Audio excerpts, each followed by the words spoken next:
Tady zava-tsotsy nahabokyao tolay vehivavy nakarano kanefa nomeny Jesosy tompiao azony madio mangano ano feno itombo itafotafo itisynizay nomenao ay fa miredareda toliafo iza etaetany fana tsy vitsireo zay mbola makamame eu zava-tso menitany kanefa remba tiako loatra isantatry ny fiainanany ankoatra feno itombo itafotafo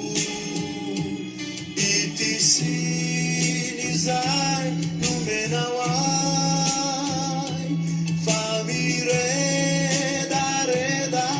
toliafo izany etaetany fana ry namako zay mbola mitady fiadanana tsy odory ureraka ianao iady raha tsy mandray any Jesosy Kristy feno itombo itafotafo itisinizay nomenao ay fa miredareda toliafo izany etaetany fana.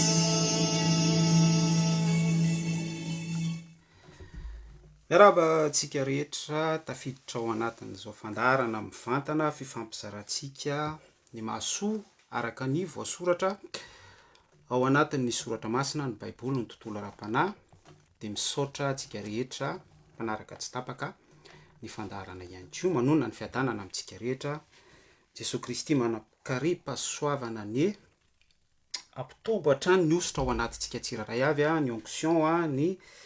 fiarovany ny fitahiny ny fahafenony ho tonga aminareo tsy tapaka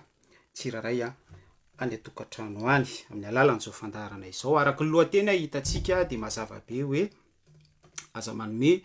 fitoerana ho an'ny devoly izany mihitsy. Izay no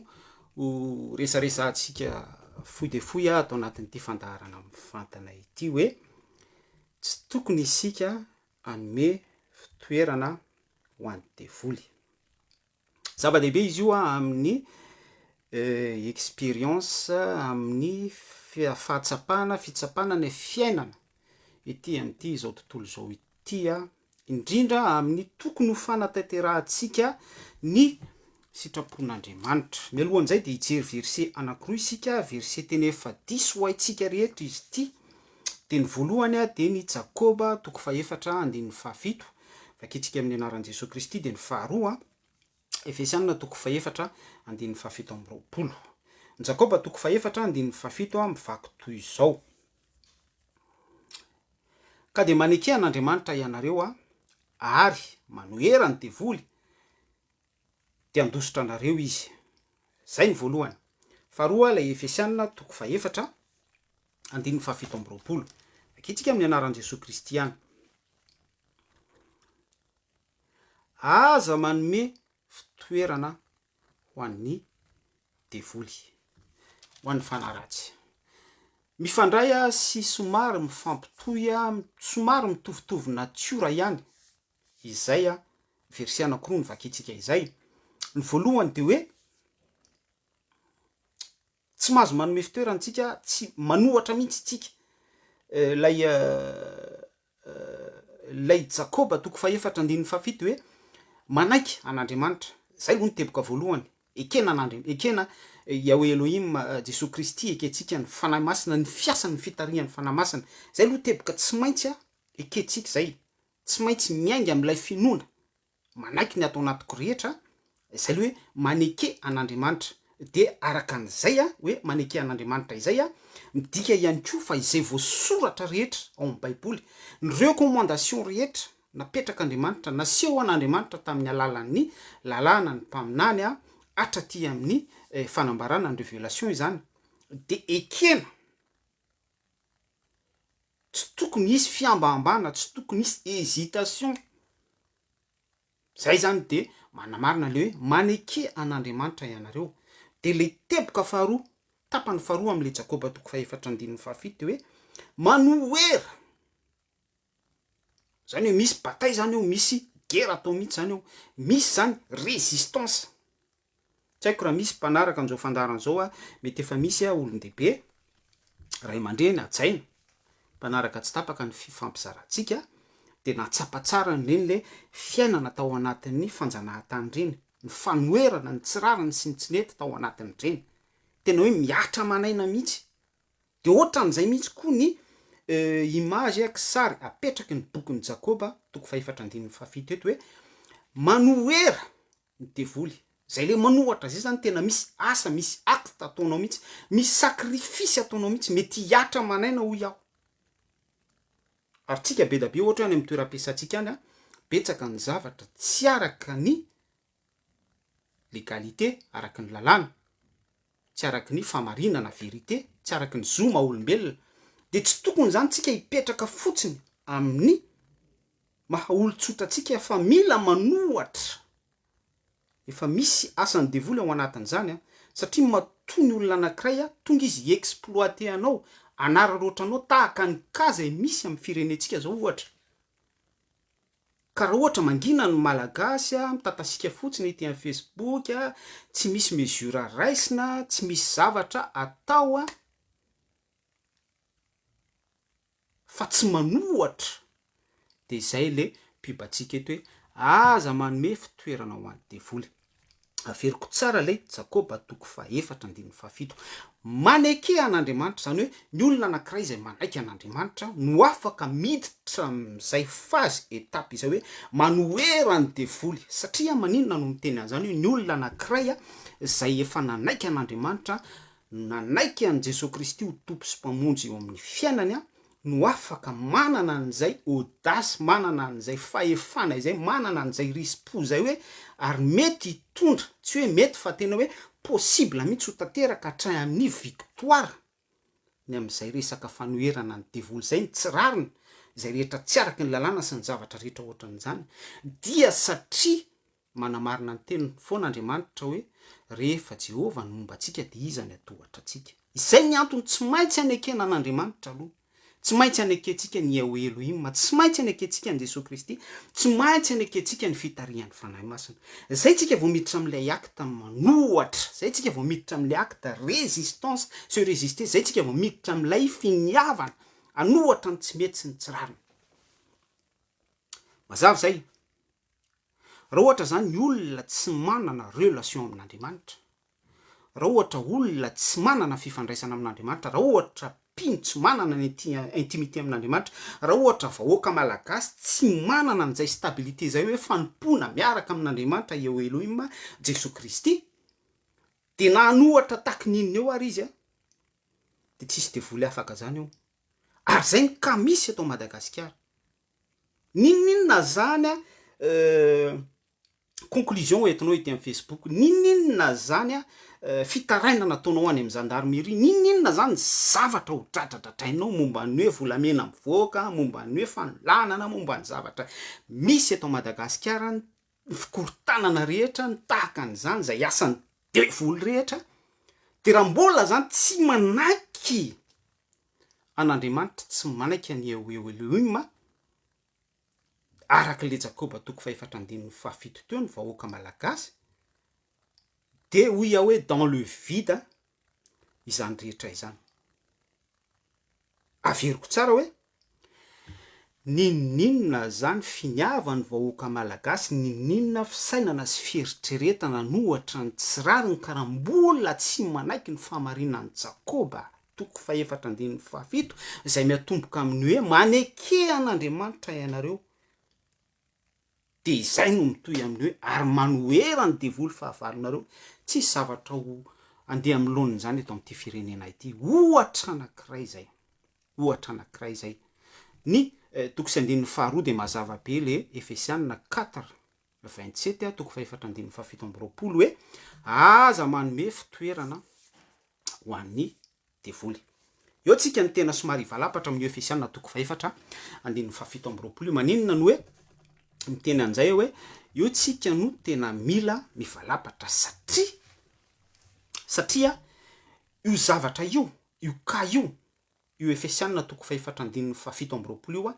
de fandraisana ndraikitra tokony ho fiainan'ny olona tsirairay. Fandraisana ndraikitra tokony ho natioran'ny olona tsirairay. Fomba fiaina, fietsika, fisainana tokony ho fisainan'ny mpino tsirairay. Ny mpino raha vao tsy manana n'io etika io hoe aza manome fitoerana ho an'ny devoly io fa mbola mitady corruption, mitady arrangement, mitady marimaritra iraisana, tia nitadio fa ao amin'Andriamanitra tsy misy corruption zany. Ny devoly vao nanota tany an-danitra, vao nanao ny tsy mety de nazery izy. Ka izay no anarako ny saitsika hoe isika zany zay génération tsy fantatra hoe fahafiry taorinan'ny Kaina sy Abela, de isika indray no hitady arrangement, isika indray no tady marimaritra iraisana, isika indray no hanaiky hanisy porte ouverte, hanisy varavarana misokatra ahafahan'ny devoly mahita irika eo amin'ny fiainantsika,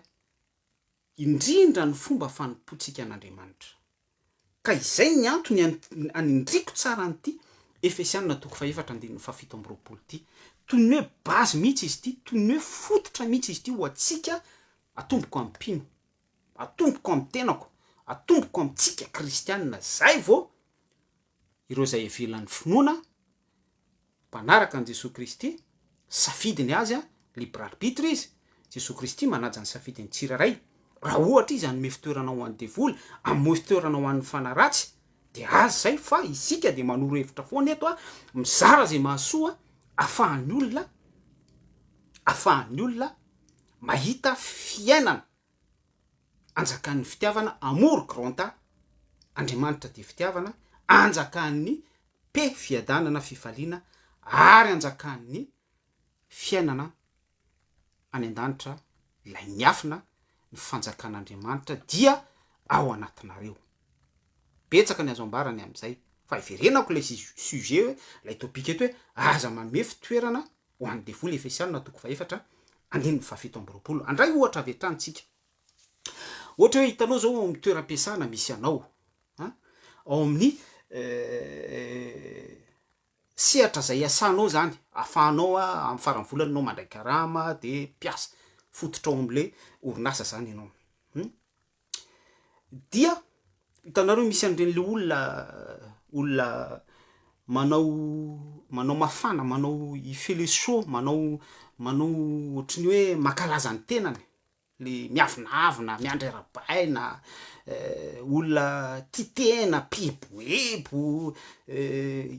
tadiaviny foana ianao rendre service anazy, zavatra ohatran'izany. De ianao mpino kristianina ao amin'ny toerana io. De io olona io mampanjaka an'izay avinaviny zay foana manoloana anao. Mitady ny interehany foana, ny tombontsoany foana izy amin'ny alalanao. Satria fantany ianao fa attention ny devoly de mahay toko sy andiny mihoatra ahy sy ianao ary fantatry ny devoly tsara zany le hoe eto ambavaky valisony ratsy ianareo angina fa i Jehova kosa hiado anareo sy ny sisa rehetra de hitany devoly zany angla rehetrarehetra zany de misy mpino anankiray a zay ao anatin'ny atao hoe émotion arao tsara ty fanazavako ty de manoloana an'le olona mpitady ny intérêt ny tombotsoany foana am'izay rehetra liany de hainy devoly mihitsy a mametraka coïncidence fifandrifina ao anatin'ny taiminina tsara mihitsy a amin'ny fifanenana aminao isaky ny tonga amin'ny orinasa io izy de toy ny zavatra tafitohana anao foana ny ataony andro voalohany ianao afaka mandevitra andro faharoa ianao afaka mandevitra fa tsy andevitra foana am'izay ianao mandritry ny fotoana iasanao ao amin'ny toeram-piasana io arao tsara zay fanazavako zay maninona no miteny an'izany miverina am'ty sujet ty tsika hoe aza manome fitoerana ho an'ny devoly zao ny tadidio ao anatinao a dia misy voninahitr'Andriamanitra ao anatinao a misy fanjakan'Andriamanitra ao anatinao a misy ny zava-miafina any an-danitra ny fanjakan'Andriamanitra ao anatinareo dia misy eo amin'ny fiarahamonina ao amin'ny toeram-piasanao a misy fanjakan'ny devoly misy aizina misy ny reaka zao tontolo zao misy ny avinavina misy ny fitiavam-bola misy ny zavatra isan-karazany zay tsy mifanaraka amin'ny sitrapon'Andriamanitra zay ataony devoly mifanjoy amin'ny fiainanao animbanao ka am'izay fotoana zay ianao raha mampihety ilay voninahitr'Andriamanitra atao anatinao zany hoe ny akta ataonao zany manomboka eo ny zavatra ataonao manomboka eo de ho voninahitr'Andriamanitra ho fisandratan'Andriamanitra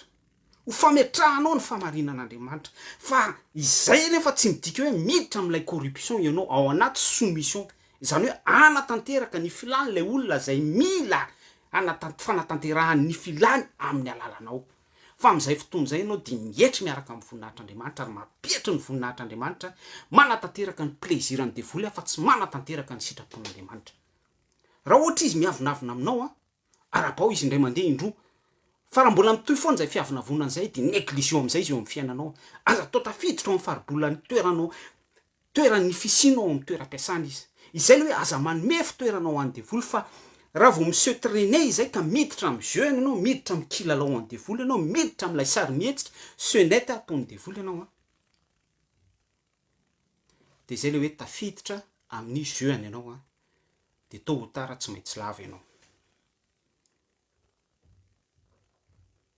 ary rehefa lava ianao de zay exploit ny devoly zay no zavatra mahafinaritra ny devoly indrindra zay no zavatra tena kendreny devoly indrindra surtout hoe ianao mpanaradia an' Jesosy Kristy mpanompo n'Andriamanitra lava misy rehaka ny anatinao any a lasa misy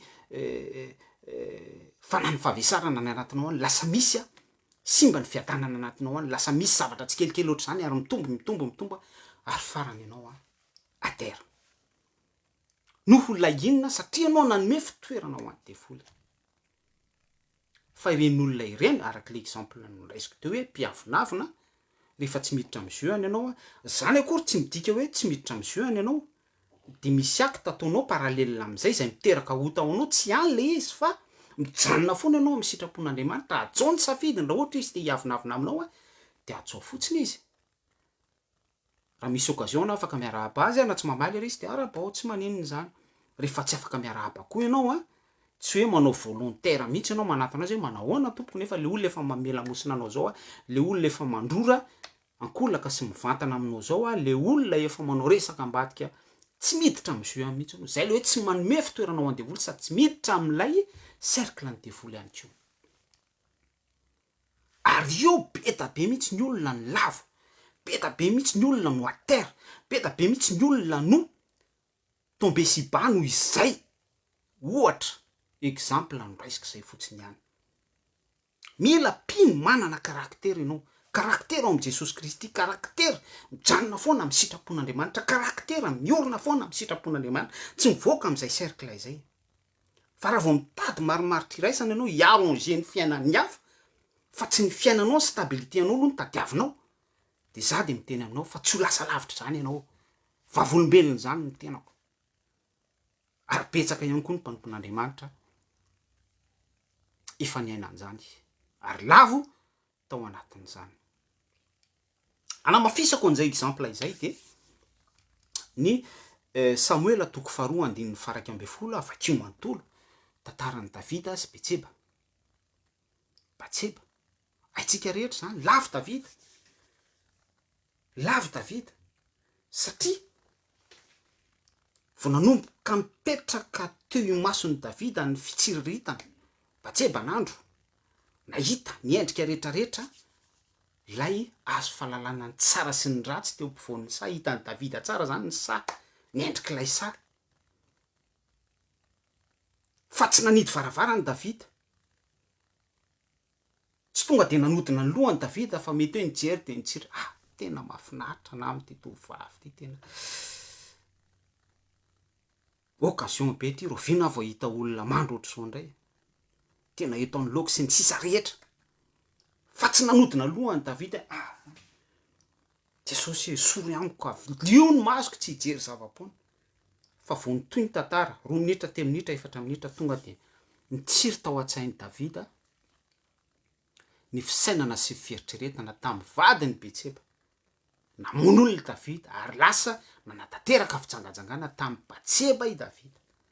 satria nanome fitoerana ho an'ny devoly fa tsy nisy décision niraisana par rapport amin'ny sitrapon'Andriamanitra kanefa i Davida de araka ny fon'Andriamanitra araka ny fon Jesosy Kristy araka ny fon Yahweh Elohim misy poids be zany zavatra lazaiko zany ny fanjakan'Andriamanitra de ao anatinareo tao anatin'ny Davida fa izay fanjakan'Andriamanitra tsy ny conserver ny Davida fa nasiny poids lay zavatra hitany manodidina nasiny lanjany araky ny fahitany ny hatsarany Betseba nasiny lanjany araky ny fisainany sy ny fieritreretany lay calcul napetraky ny Satana tany anatin'ny émotion tany anatin'ny fisainany sy ny fieritreretany ny amin'ny hamonony tokony hamonona ny vadiny Batseba ahafahany fitsangajagana sy ny filana ho tanteraka entre ny Davida sy Batseba. Ka izay le ampianarako atsika izay le izarako amitsika hoe mitandremy ianao misy zany fotoana tena tokony mahay mandray décision ianao hoe tsy manome fitoerana ho an'ny devoly. Ohatra ihany no raisitsika ohatra rosady zay nizy atsika hitatsika toeram-piasana na mafisitsika tamin'ny alalan'ny Samuela toko faharoa andininy faraky amby folo tantarany Davida sy i Batseba. Ohatra kaiky raisitsika ety am'tony tambajotra serasera Facebook itony na tsy Facebook ihany fa ohatra hoe YouTube na Twitter na Instagram na TikTok na zavatra ohatran'izany. Télé ohatra ianao zao mijery télé eo miaraka amin'ny ankohonanao ny fianakavianao ny zanakao innocente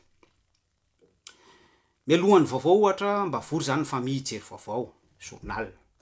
de misy publicité ana ohatra hoe Colgate brosse nify Colgate brosse à dents zany les produits ahositra amin'ny fikosehana nify reny brosse à dents de mandeha le pub de tapitapika eo any amin'ny farany any tonga de misy lehilahy mifanoroka na vehivavy mifanoroka rehefa fantatro tsara fa izany tonga de contre nature fa vetavetana abomination tsy araky ny sitrapon'Andriamanitra fa tonga de misy décision tokony raisinao amin'ny maray mpianakaviananao manoloana an'izay tranga sy hoe mipotra tapoka au moment za manokana ny teneniko anao hoe rehefa misy tranga ohatran'ireny tonga de mivavaka any apoko any mba tsisy satria reny natao hoe message subliminal ampitaina zarina ny mason'ny génération zarina ny mason'ny ankizy surtout zay tsy conscient ao anatin'ny tokantrano fa ianao ray aman-dreny zay conscient isika ray aman-dreny zay conscient no mandray décision directe manindry ny raha Jesosy Kristy tsy afahandreny manapaka amin'ny ankohonana sy amin'ny vady aman-janaka ohatra anankiray zay de nresaka teo le hoe Facebook nresaka le hoe Twitter nresaka YouTube sy ny sisa rehetra zay mety ho serasera Instagram sy ny zavatra ohatran'izany ianao zao raha mitape zavatra fotsiny atao amin'ny YouTube de ataoko hoe à 90% ny zavatra tapenao a de zavatra mifanohatra amin'ny sitrapon'Andriamanitra daholo fa vetavetana resaka sexe pornographie à la portée en tout le monde zany zazany amin'ny collège ny tape fotsiny de fa afaka mahita an'izany ary misy taoniny ohatra mitady zavatra de mandeha ho azy ny clavier automatique de zavatra hafa no mipoitra ohatra hoe endrika fa vetavetana be na sarin'olona miboridana saotran'izany fa za de miteny aminao tonga de akatony aingana fa plus ianao monsieur naviguer 1 minute 2 minutes 3 minutes lasa 5 minutes iny lasa 10 minutes iny ary farany ianao lasa mpanjifa resaka any amin'ny resaka filana fotsiny zay za tsy teny afa any amin'ny hoe comment on fait pour braquer comment on fait pour ouvrir anokafana varavarana tôbila astuce ohatran'ireny mety hoe misy lafi tsara ny ilana an'ireny fa ny ankamaroany de fisarihana fanodinana ny sainy génération fanamboarana ny saitsika tsiraray avy ho any amin'ny faratsiana ho contre nature aniohatra ny sitrapon'Andriamanitra ka eo indrindra misy décision foana tokony ho raisina misy foana toy ny hoe ampopo mahay mandray andraikitra ametraka foana sy hiaro ametraka aloha voalohany indrindra ny sitrapon'Andriamanitra miaro faharoa an'izay voninahitr'Andriamanitra atao anatsika zay la fanjakan'Andriamanitra ho anatinareo satria hoa tsy misy cohabitation zany vao nanota fotsiny ny devoly tany an-danitra tena zera de tsika koa mila mahay maka an'izay imazo ny men'Andriamanitra atsika zay hoe raha vao misy zavatra mitady kitikitika sy hanimba ny toe-potsika sy ny fomba fampotsika an'Andriamanitra ny victoire ny fanamasina atao anatsika de avy hatrany de mila manidy varavarana itsika il faut fermer la porte mazava tsara le resaka Davida sy Batseba teo de araka le ohatra ny raisiko teo hoe aty amin'ny Facebook ohatra à 90-95% de zavatra fa vetavetana blague sale ny resaka violence olona mifamono ny zavatra ohatran'ny zany petsaka ao anaty Facebook fa raha vao tsy mitandrina ao ny olona anankiray ohatra arak'ilay ny raisiko teo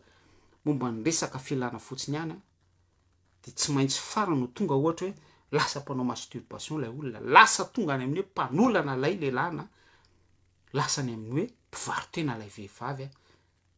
ary son facile sy ny sisa rehetra zay mety miendrika ao anatin'izany source sy créneau velarin'ny devoly ahafahany manimba ny toe-po sy toe-panahy toe-tsain'ny olona anankiray ary tafasaraka tanteraka amin'ny fiainana mandrakizay ny fanahin'le olona ny émotion any tonga tsy olona intsony fa tonga ohatrany hoe objet fitoeran'ny devoly de ny devoly no mibaiko azy de ny devoly no mianimy azy selon an'ilay esprit ratsy de lasa andevo zay le hoe raha ny zanaka no manafaka anareo de ho afaka tokoa ianareo de ny mifanohatra am'izay ny devoly no manandevo dia andevo tokoa ilay olona satria nanokatra varivarana satria tsy nanaiky an'Andriamanitra arak'ilay Jakoba 4:7 ary tsy nanohatra ny devoly mba handositra ny devoly fa arak'ilay Efesianina 4:7 de nanome fitoerana ho an'ny devoly izy ohatran'izay ny zavatra misy matetika ohatra ihany ny raisitsika maninona moa ry havana no ohatr'izao ny firenetsika aninona moa no ohatr'izao ny zavatra misy eto amin'ity Madagasikara malalatsika ity vao nahazo fahaleovantena fotsiny tsika tany amin'ny 1960 tany men'ny frantsay tsika na de ataoko hoe saritsary ny ara le izy zany hoe tam'izany fotoana zany de efa nanisy porte ouverte ny olona manakaja sy manamboninahitra rehetra tao andapa-tao zay ny fanaraka selon an'ilay traité tam'izany vanim-potoana izany tany de fa nisy le hoe manome fitoerana ho an'ny devoly ny zanahary efa nisy tamin'ny andron'ny Taolo tany nombo mivadika tsy nisy sanangalatra tsy mbola nisy baiboly talohan'ny fanjanahantany miresaka zany alohan'ny année siècle de lumière fa natahotra ny zanahary ny tolo malagasy satria efa tao anatin'ny fisainany sy ny fieritreretany a ny hoe tsy mahazo manome fitoerana ho an'ny faharatsiana devoly araka ny Efesianina 4 toko faha 7 Efesianina toko faha 4 andininy faha 7 inspiration divine zay ny mafehy an'izay zay ny définition mafehy an'izay zavatra zavaiko zay de hoy ato hoe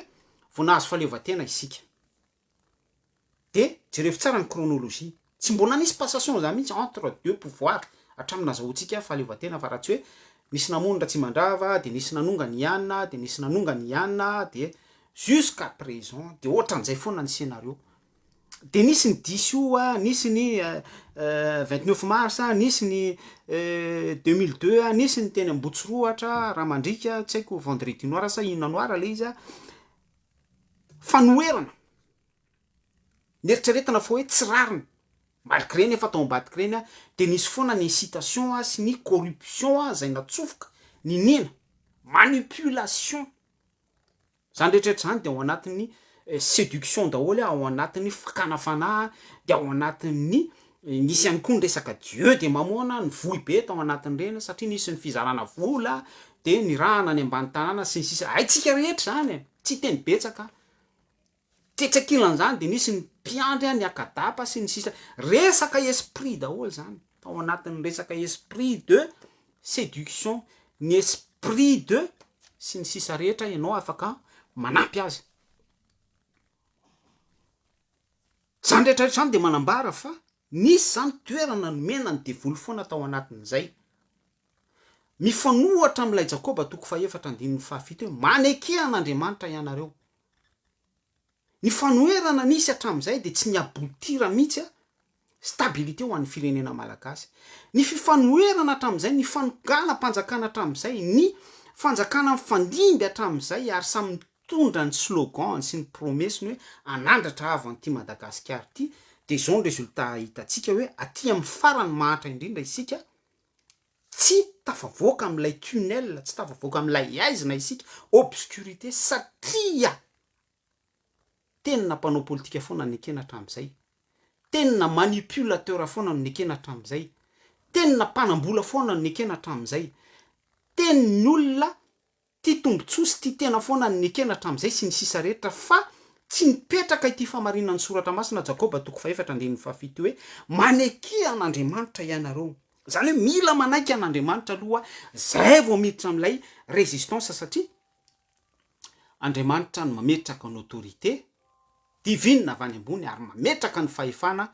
am'izay de percutant kokoa ary misy vaikany sy misy heriny ny fanoherana ny résistance rehavana malala ao amin'ny tompo ry vahoaka malagasy ny vahoaka Israely raha mandinika ny testameta taloha isika ny mpanjaka ny fandimby rehetra de manontany an' Jehova foana mialohan'ny résistance iadivana amin'ny Amalekita ny Jebosita ny Etita ny Amorita ny Evita sy ny sisa rehetra izay papahory sy pappijaly ny Israela tamin'izany vanim-potoana izany ary na i Mosesy sy Arona ara de mbola ny consulté an'Andriamanitra ny consulté ny fanahany Yahweh Elohim alohan'ny akadapa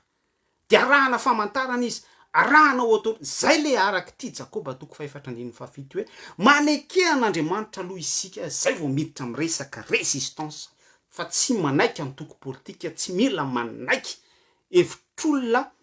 démocratique na socialiste na écologique na tsy fantatro arak'izay eritreretantsika fa tsy maintsy mipetraka foana aloha manaiky ny baiboly aloha tsika izay vao afaka nohatra ny devoly izay vao afaka zay vao mandositra atsika ny devoly ary la preuve Madagasikara dia farany mahatra indrindra aty amin'ny 5 dernière liste misy atsika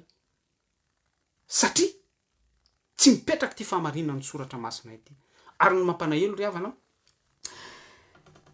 ny génération am'izao raha vao tetahianao na hazavainao teny ny soratra masina de tsy te hieno an'izany izy efa ao anatin'le hoe sous l'emprise efa tena hoe tratrany prise zany tena hoe voakenda voasarina voatsindra n'ilay fanahy mety ho fe an'ity zao tontolo zao ity malgré moa efa voasoratra ao anatin'ny baiboly zao hoe ny ratsy de hiaratsy hatrany, misy fanahy mavesatra mitambesatra, zay le fanaintaina ny vehivavy iteraka bibidia, mahery vaika io fanahy io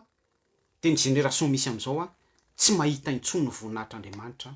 tsy mahita intsony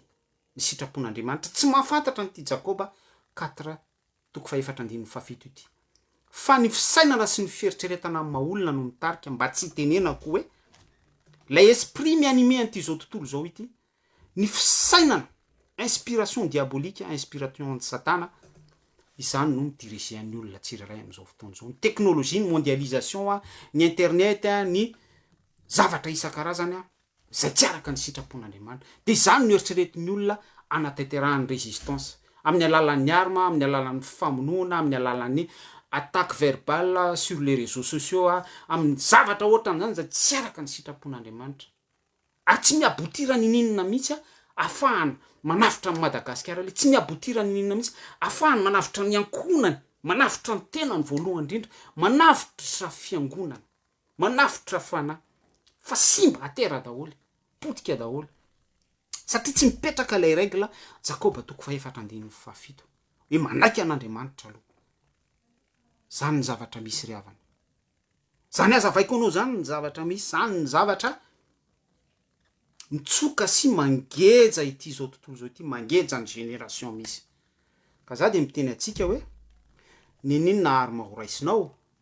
ninina fisainana sy fieritreretana, calcul eritreretinao, androdanana, fitondranana hoe eritreretinao fa hisandratanao eo fiainanao, ivoahanao am'izay mety ho zavatra mangejanao sy manandevo anao sy tsy fisina eo aminao sy zavatra mampahory anao, na de aretina ary ny zavatra ohatran'izany, fa raha vao tsy miatomboka am'le hoe maneke an'Andriamanitra ianareo, maneke an'Andriamanitra, ampanekeo an'Andriamanitra aloha ny ankonanao, ampanekeo an'Andriamanitra aloha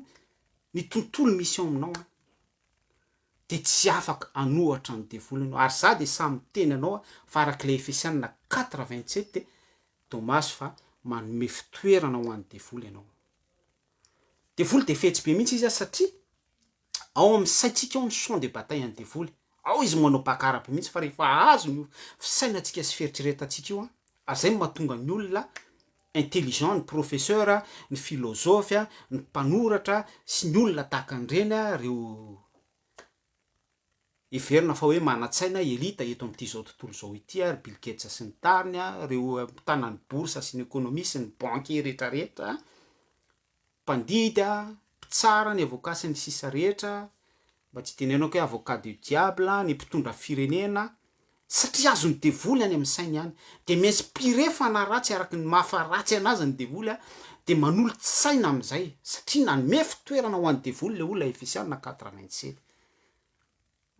de mipetrapetraka am'izay ny lamina, petrapetraka am'izay ny filan'ny devoly, mandeha am'izay la filan'ny devoly sy ny objectif tiany devoly anapitehany an'izao taranaka zao sy anapitehany any fiarahamonina. Ohatra farany de farany havana zay tiako atonga sainatsika, mampanahelo fa mampanahelo ary tena mampanahelo mahavaky fo, fa tsy eo amin'ny tontolo sosialy ihany, tsy eo amin'ny tontolo hoe mpiaramonina ihany, tsy eo amin'ny tontolo hoe izao tontolo zao ity ihany, tsy eo amin'ny tontolo hoe olotsotra ihany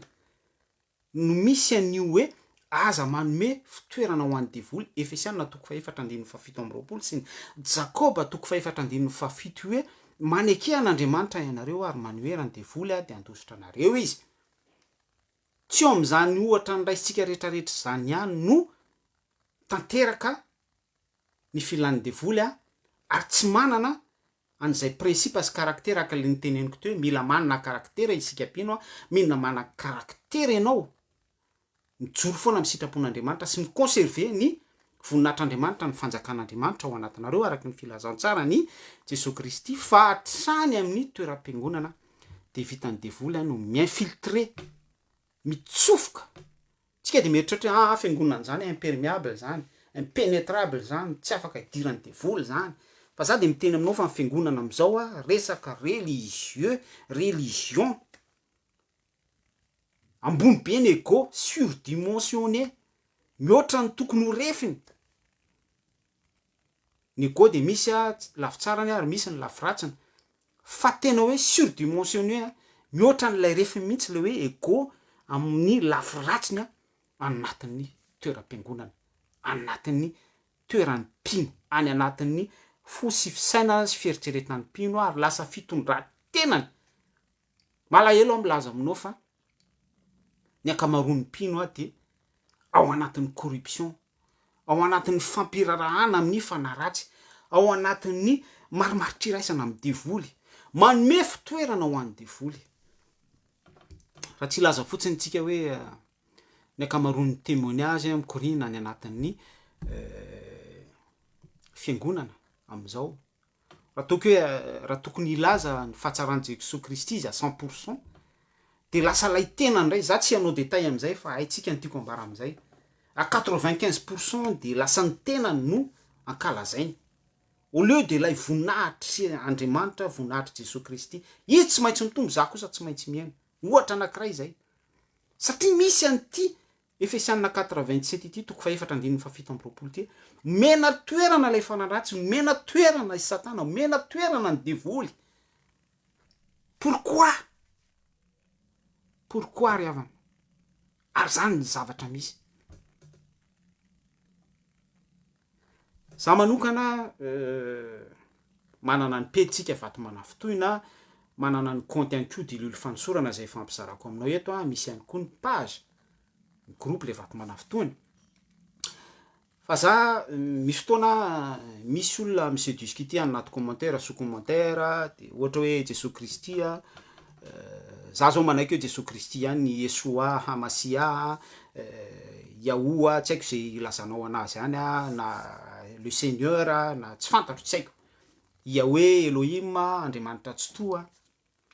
afaka zavaiko ary misy fotoana manazava am'izany rehefa conscient le olona manazava indray mandeha manazava fandroana kanefa le olona miresaka amiko tsy tia alala mihitsy izy fa isaka manoratra izy de Jesosy 666 de tsy misy argument mihitsy arosony fa tonga de mamoaka sary makarikoriko be izy manimba maso izy animba ny masonao zany hoe le esprit efa nomeny toerana tao am-pony izy zany efa nanome fitoerana ho an'ny devoly Yeshua ny resahany io lay Jesosy Kristy toritsika ihany zany fa ataony amin'ny teny hébreu de mesisy tam'izay fisainany sy fieritreretany tsy tia alala ny resako mihitsy izy fa tonga de izy devoly Jesosy égale devoly zavatra tenanao zay foana Jesosy devoly fa za tsy mandany andro amin'olo ohatrany tonga de bloqueko le olona satria za tsy manome fitoerana ho an'ny devoly une journée mi-accepter an'izay 2 jours mi-accepter farapitso tsy mi-accepter an'izay tsony satria plus mi-accepter an'izay de mirabesi an'le voninahitr'Andriamanitra atao anatiko fanjakan'Andriamanitra atao anatiko misy pe atao anatiko misy sitrapon'Andriamanitra atao anatiko misy fanjakan'Andriamanitra atao anatiko misy zavatra misy hasiny atao anatiko ary araky ny zavatra petrak'Andriamanitra tsy toy Yahweh Elohim atao anatiko sy ny sitrapony ny voniny alalany reo ny hazo izy ny soratra masina fa io vao miresaka andalana point virgule fotsiny le olona de fa fantatra hoe olona tsy olona ti olona perroquet olona ti querelle olona ti mifamaly ti piady etsena olona ohatr'izany fa tsy manome fitoerana olona ohatr'ireny tsy misy olona ohatr'izany atao amin'ny eo amin'ny tontolo misy de mety tena angaminareo de ahoana zany ny fanahin'le olona zany de vela hoany fotsiny izy mila torindreny olona fa za miteny anao fa ny olona anankiray raha mbola tsy mangetahety izy raha mbola tsy liny izy raha mbola tsy misaina sy mieritreritra izy ny amin'ny sitrapon'Andriamanitra raha tsy mbola misy fietrena ao anaty mamoaza aloha vo miendriky ny fibebahana ozy Jaona mpanao batisa tamin'ny fariseo faza manome porte ouverte ho andreny olona ireny ianao surtout tandremo voninahitr'Andriamanitra ao anatinao conserve eo tehirizo aok'Andriamanitra isandratra foana eo amin'ny fiainanao aoko Jesosy Kristy aoko Yeshua Hamasia anana ny lanjany sy ny voninahiny foana eo amin'ny fiainanao fa aloha reny olo reny anarin'ny fiainana any izy aloha ny mpiavonavina anarin'ny avonaviny any izy aloha ny tia vola anarin'ny volany any izy anarin'ny arenany any izy fa rehefa tsy manaiky anarin'ny arenany izy de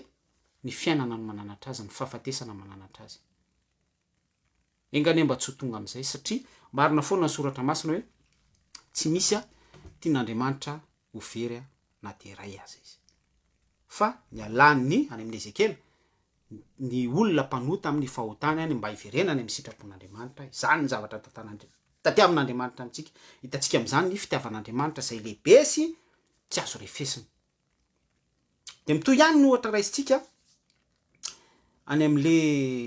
ohatra andraisitsika farany teo hoe resaka fiangonana, mampalahelo olo hafa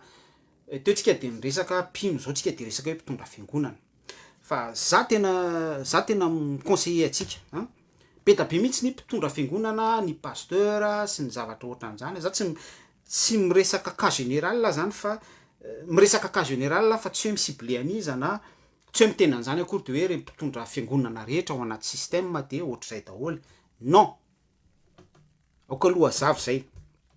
Fa za tena miteny atsika hoe be da be ny olona milaza azo te olo jianina na vita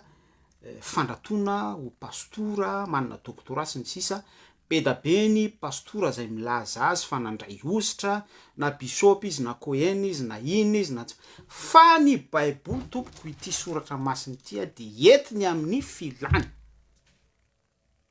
Araka le fiasana toko fa 7:20 teo efa misy devoly mahazo toerana ao aminazy. Dia mandeha am'izay ny toko sy andininy raha tsy resaka fotsiny tsika ny hoe dimy, raha tsy resaka fotsiny ny tsika ny hoe vehivavy tsy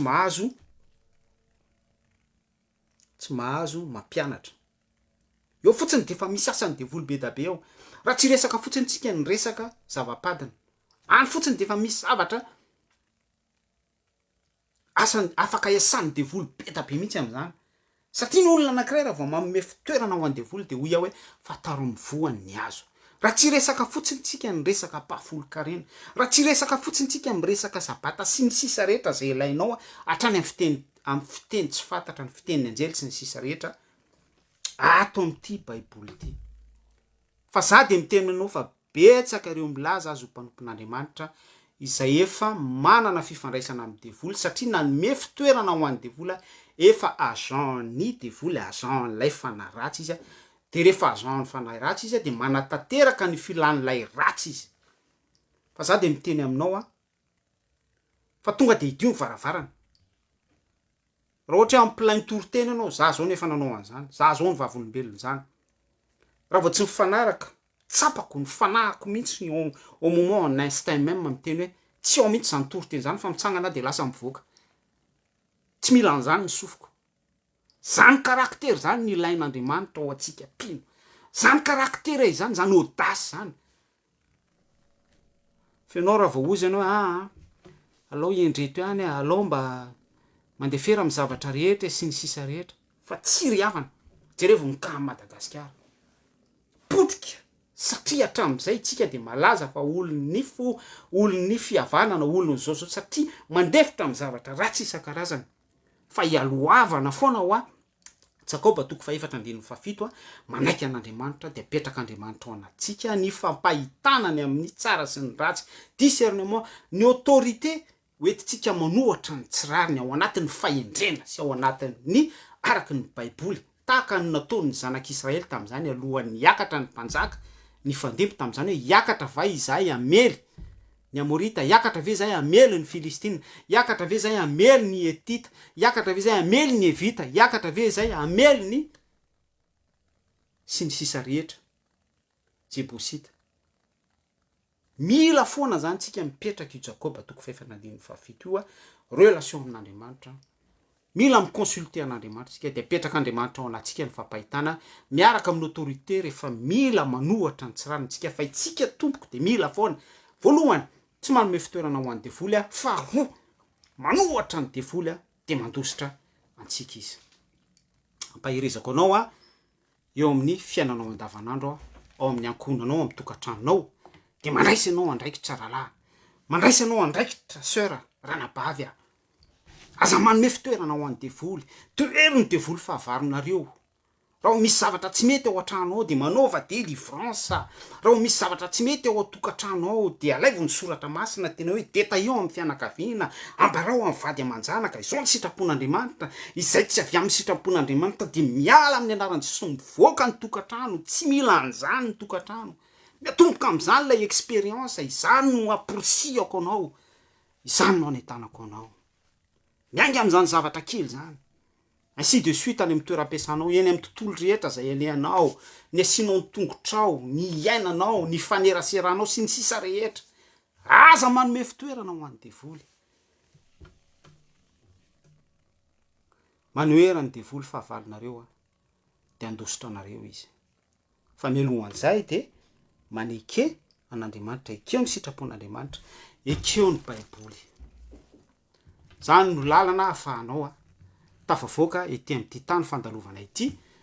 ety amin'ity tany feno tsilo ity, ety amin'ity tany feno épreuve ity. Efesianina 4:9, anjakan'ny mpanjaka an'izao tontolo zao sy ny famaizinana lay legiona nazera avy any an-danitra teo amin'ny seza fiandrianana tamin'ny mahampitera azy. De izy manapaka ety am'izao tontolo zao ity. Ety amin'ity zao tontolo zao ity no ahitantsika fahoriana, satria ety ny devoly no manapaka, ety ny devoly no manapatra. Ary surtout amintsika zanak'olombelona efa nisy fotoana nanazava an'izay teto.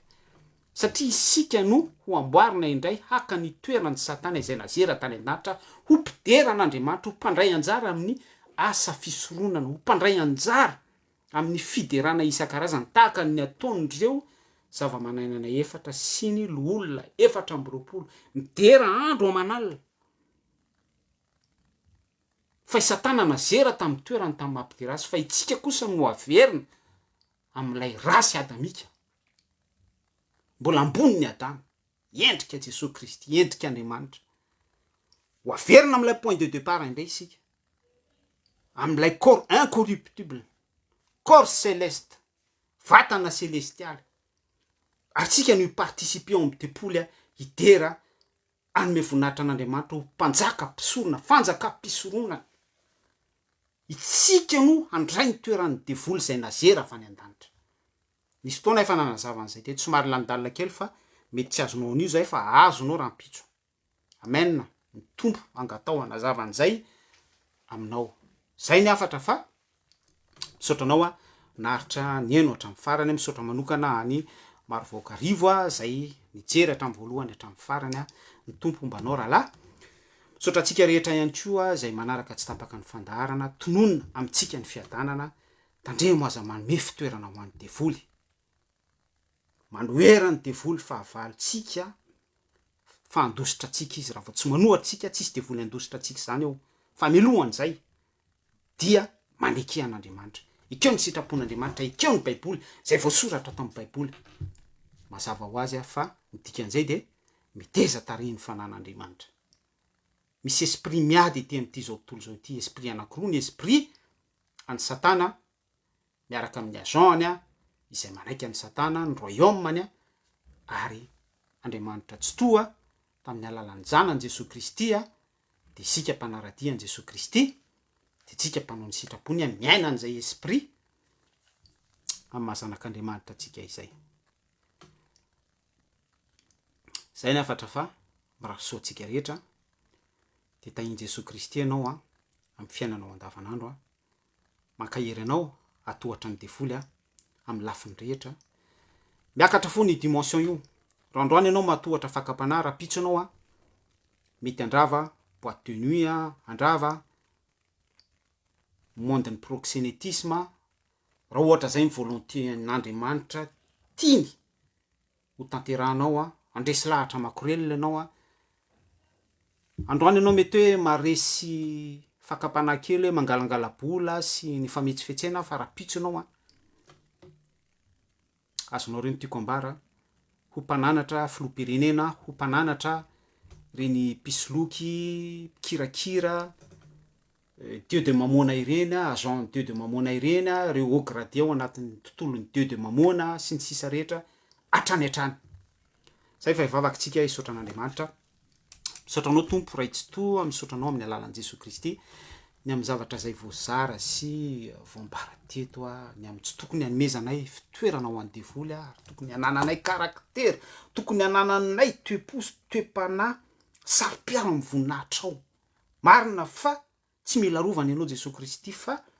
misy zavatra tokony conservenay, tokony asaro-piaro anay ato anatinay ato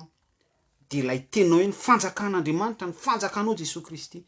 de ty anatinay. Ampianaro zay tompo hay andinika foana, surtout mahay mandray décision à tout moment, manoloana fitapitaky Satana, manoloana ny fikendren'ny Satana, manoloana ny incitation an'ny Satana, ny fakany fanahinay mba handavony anay amin'ny lafiny rehetra araky ny fiezahany sy ny fijeriny calculany anapitehany anay. De apetrakay feno ampelantananao tompony momba anay rehetra mba hanana toe-posy toe-panahy toe-tsaina indrindra hery avy aminao. Anay kotarian'ny fanahy foana izay atohatra mialohan'izay anaiky anao amin'ny fonay rehetra, ny sainay rehetra, ny herinay rehetra ia Elohim Andriamanitra tsy to amin'ny alalan'ny zanakao Jesosy Kristy anaiky anome toerana anao zay ny sitraponao ny teninao dia ahay anohatra araky ny fahendrenao miaraka amin'ny autorité anao ny fanaratsy ny agent-ny mba andositra anay ny mpanjakan'izao tontolo zao sy ny famazinan'izao tontolo zao ary indrindra tompo